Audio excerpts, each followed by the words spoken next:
Once again, most welcome to all of you, my dear honest, sincere and hardworking students. Again, the session is very important and special because we are going to talk about one word substitutions. One word substitution comes under word power. So word power is very important topic for all types of competitive students. यह हमारे word power में 4 topic आते हैं: antonym, synonym, one word, substitutions and idioms and phrases. ये just like word power की तरह है, यानी कि सिनोनिम्स और एंटोनिम्स की तरह मान लीजिए। लेकिन ध्यान रखेंगे कि वन वर्ड सब्स्टिट्यूशन, जैसे एक सेंटेंस है, ठीक है, तो एक सेंटेंस का सब्स्टिट्यूट करेंगे, छोटा करेंगे और पूरे एक सेंटेंस को एक वर्ड में जवाब देंगे। कितने में? एक सेंटेंस को एक वर्ड में। यहाँ पे देखिए, the hero of the story, ये सब्स्टिट्यूट करेंगे यानी कि छोटा करेंगे। तो पेपर में मिनिमम 5 क्वेश्चन पूछे जाते हैं एग्जाम में, ठीक है।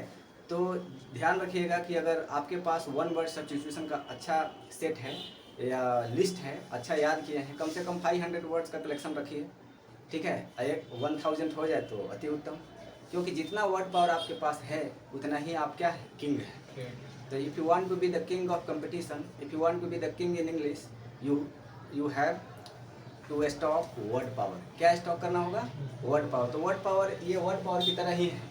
अब जैसे मान लिया कि कहीं आपसे कोई एग्जाम में पूछ दिया कि the hero of the story, कि the hero of the story को क्या कहेंगे? चलिए बताइए। प्रोटागोनिस्ट। प्रोटागोनिस्ट। तो अब पेपर में आपके आएंगे तो बन जाएंगे, the hero of the story is called protagonist. ये है वन वर्ड सब्स्टिट्यूशन। देखिए, इसको हमने सब्स्टिट्यूट किया तो क्या निकला? प्रोटागोनिस्ट। अब एग्जाम में ऐसे भी पूछ सकता है कि प्रोटागोनिस्ट का मतलब क्या होता है।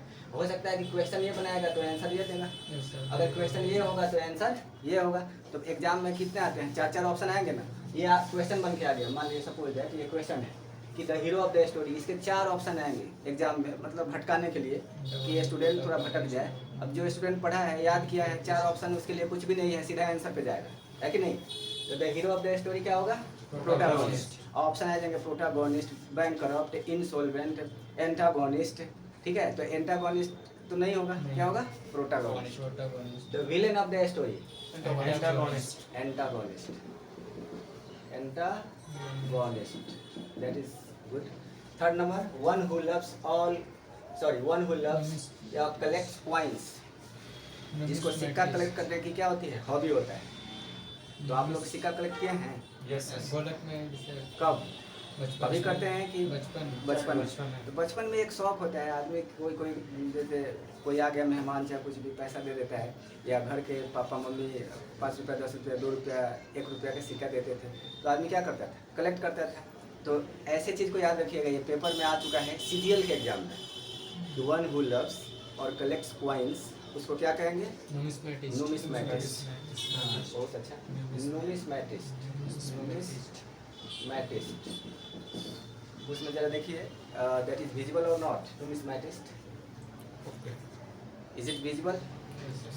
Okay. One who loves all mankind, वह जो हर मानव जाति को प्यार करता है। तो आप लोग प्यार करते हैं कि नफरत? फिलैंथ्रोपिस्ट हैं कि मिसांथ्रोपिस्ट? फिलैंथ्रोपिस्ट। तो who is the example of philanthropist in real sense? Mahatma Gandhi. Mahatma Gandhi was a philanthropist because he loves all Mankind, है कि नहीं। तो जो हर इसमें क्या वर्ड आया है? फिलैंथ्रोपिस्ट। तो फिलोसफर से बना है, तो वो लोग क्या होते हैं? फिलोसफर टाइप के लोग होते हैं। ये वर्ड लिखेंगे, फिलैंथ्रोपिस्ट, ठीक है। जो सबको प्यार करता है, जो सब मानव जाति को, कास्ट, क्रीड, रिलीजन सबको मिला करके क्या करता है? लव करता है, उसको क्या कहेंगे?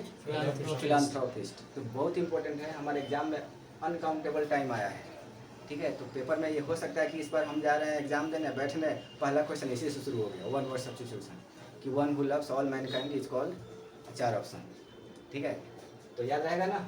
फिलैंथ्रोपिस्ट। और वन हु हेट्स मैनकाइंड, जो मानव जाति को क्या करता है? नफरत करता है। तो नफरत करेगा तो उसको मिस कर देंगे, क्या कर देंगे? मिस। और जो लव करते हैं उसको क्या करेंगे? फिलोसफर से बना है। किससे बना है? फिलोसफर। तो इसमें मिसांथ्रोपिस्ट हो जाएगा, मिसांथ्रोपिस्ट। कोई दिक्कत? चलिए, अब ये सारे चीज़ हैं। पोएम वाला मैं बताया था कि एक क्वेश्चन आते हैं, और सब आपको याद हो गया है। A poem of 14 lines, sonnet. Sonnet 14 line का पोएम होगा तो उसे सोनेट कहेंगे। आप स्कूल डेज में या इंटरमीडिएट में या कभी भी तो पोएम पढ़े ही होंगे। तो आप देखते हैं ना, पोएम में कभी 8 लाइन रहता है, कभी 14 लाइन रहते हैं, कभी 6 लाइन रहते हैं, ठीक है, कभी 2 लाइन रहता है। तो जो पोएम में 14 लाइन्स होगा उसे क्या कहेंगे? सोनेट।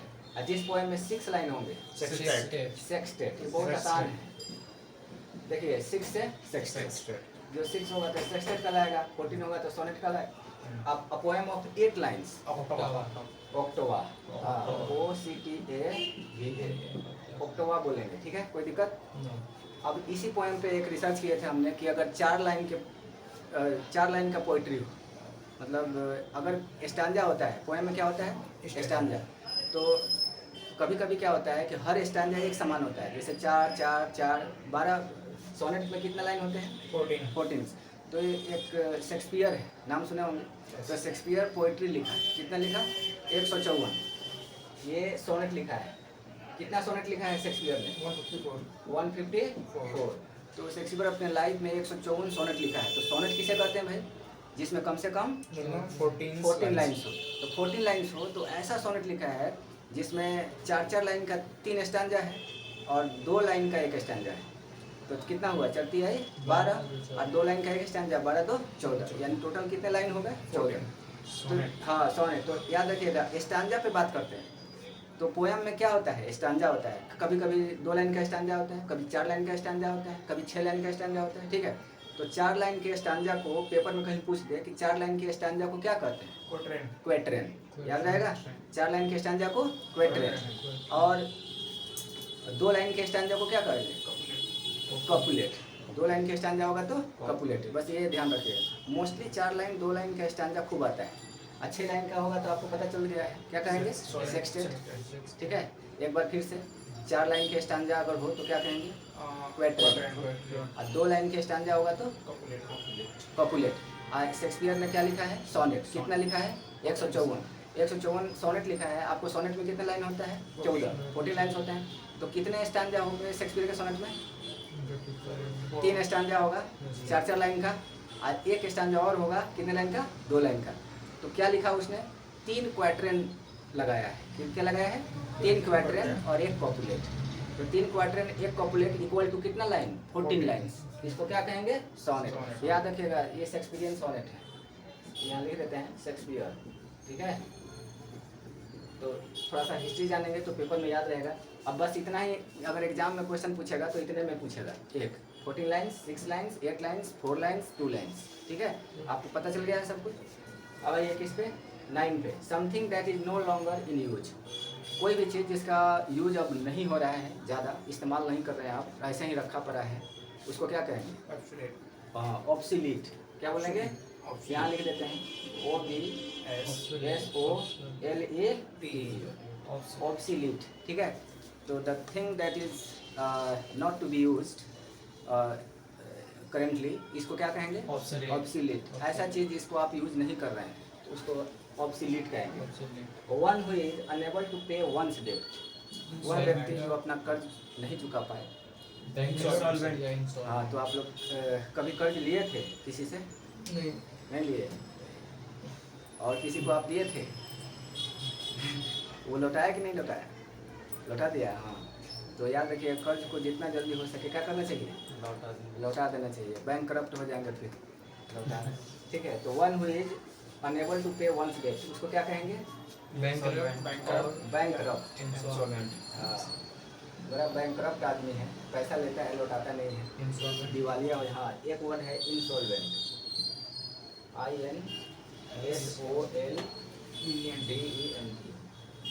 इंसॉल्वेंट, ठीक है। तो इंसॉल्वेंट है।